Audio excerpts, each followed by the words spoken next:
And the guiding it's just like part of who I am. It's pretty rare that I keep fish nowadays, but growing up I definitely kept a lot of fish just to be able to like feed everybody and have something to eat. I grew up with not much money, so we got to be able to like feed ourselves off of what we caught. It's always been a part of my life. It's always brought me joy and a part of survival too, I guess. Yeah.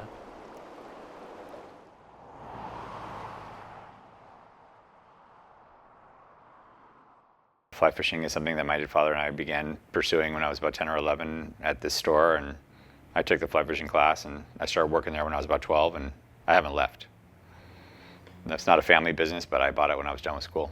But it's all I know. I've only had one job in my life, remember.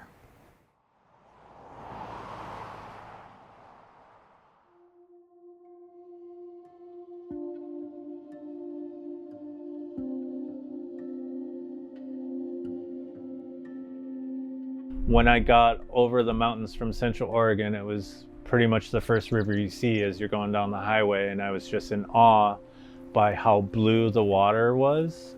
Water quality, the quality fish that are native to it are super amazing to me. Supported a local fishery for a long, long time in our community of anglers here. The Chinook salmon is an incredible fish. Its life cycle is amazing. They go to the ocean 3 to 5 years, come return back to the exact same spot they were born. I mean, it's sort of our iconic fish. Everybody loves the salmon, and it's even more magical if you caught that fish and you get to like take it home and smoke it or throw it on the grill. You know, like that's like really the best part of salmon. Instead of eating a farm salmon that you bought at the store, like I caught this fish. This was my fish, and now it's part of me. Honoring that, you know what I mean? Yeah, they're just an amazing fish. When you get to hold one for a moment and look at it, they're just a special fish that really warms the heart when you get to spend a moment with them. I want to be able to share that with other people. I want other people to experience how amazing it is, so people will want it to be there for their children and their children's children.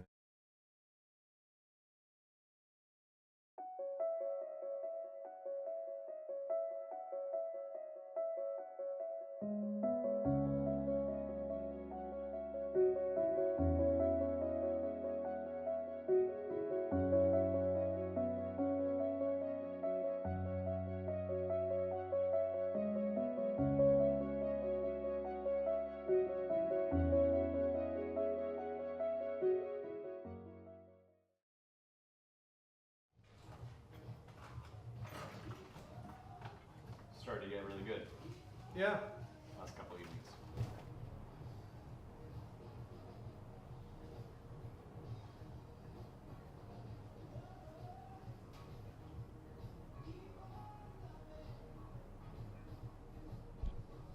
We've had a lot of really rough years for salmon and steelhead. Sometimes we'll get an early push that makes it look like it's good, and then it just dies off. Last year I didn't even go fish for steelhead because there just wasn't enough numbers to make it viable in my eyes to go do.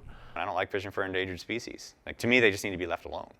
That's not something that I'm trying to promote, killing the last one. It definitely affects all the guides in the area. If the fishing is tough, or if there isn't a run, that's like their whole income that they're hoping to get for the spring to summertime, and then in the fall when we get a fall run too. Go find a job somewhere else doing something else, side jobs or whatever they need to do to be able to get by and pay their bills and make sure that their families are fed.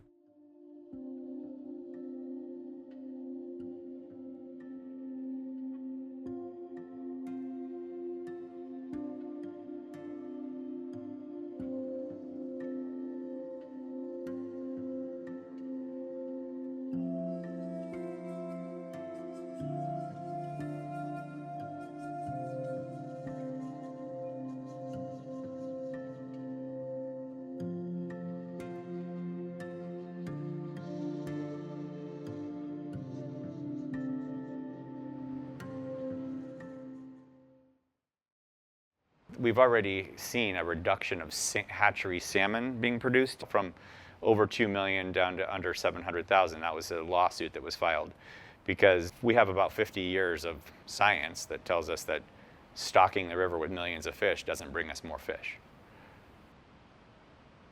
Wild fish, when we have degraded their habitat to a degree that they're unable to produce in that fashion, that's difficult.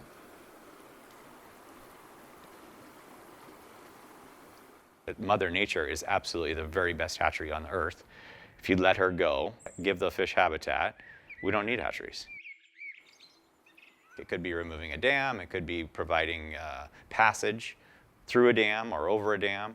It's a lot more cost effective for taxpayers, and it's a lot better for our natural world. We have a lot of examples of restoration of habitat, and salmon suddenly are there and they're more productive. You know, I'd love to see that come to a point where wild fish can reproduce to the point of retention.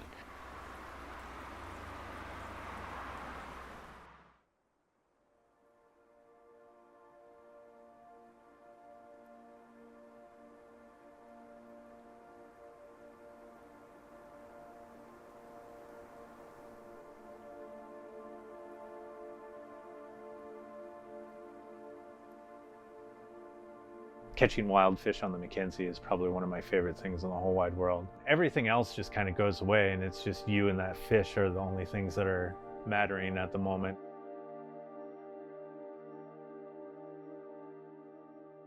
The nice thing about being a guide or doing anything that you love, it just doesn't feel like you're working, even though you get to pay your bills with it. People do what they need to do to survive, and if you can't pay your bills doing what you love, you just get a job doing something that pays the bills. I'm a little different guide too. Like, I don't make my living exclusively from guiding. You know, if my guiding went away tomorrow, I still would be selling fishing tackle. So at a worst case scenario in my business, that's where we go. My 20s, it was different. You know, I was working a lot harder.